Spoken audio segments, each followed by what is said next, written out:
In today's video, I'm going to teach you how to add someone to a shared drive in Google Drive. This process is essential for effective collaboration and ensures everyone who needs access can view or edit files as necessary. So let's dive right in and walk through these steps together.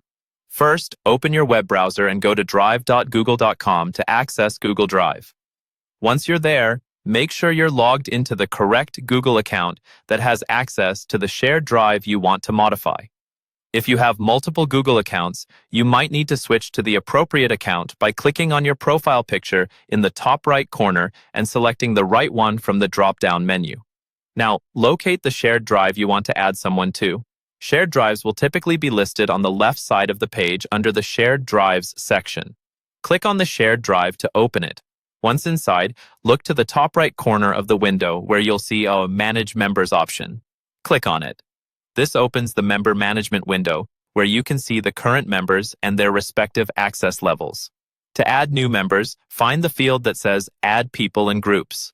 Here, you can enter the email address of the person you want to invite to the shared drive. Be sure to double-check the email address for any typos to avoid sending the invitation to the wrong person. You can add multiple email addresses at once if needed by separating them with commas. After entering the email addresses, you'll see an option that says Choose an Access Level. Access levels include Manager, Content Manager, Contributor, Commenter, and Viewer. Each role comes with different abilities, so consider what kind of access the person needs.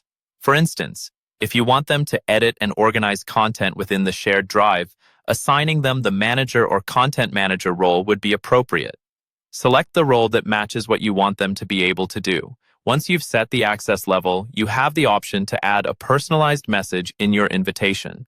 This is helpful if you need to explain why you're adding them to the drive or describe how you'd like them to interact with the contents. When everything looks good, hit Send. The person will receive an email notification letting them know they've been added to the shared drive, along with a link to access it. That's it. You've successfully added someone to your shared drive. They should appear in your members list, and you can always return to the Manage Members window if you need to adjust their access in the future. If you run into any issues, ensure that you have the correct permissions to manage members or reach out to an existing manager for assistance. Thank you for watching and happy collaborating.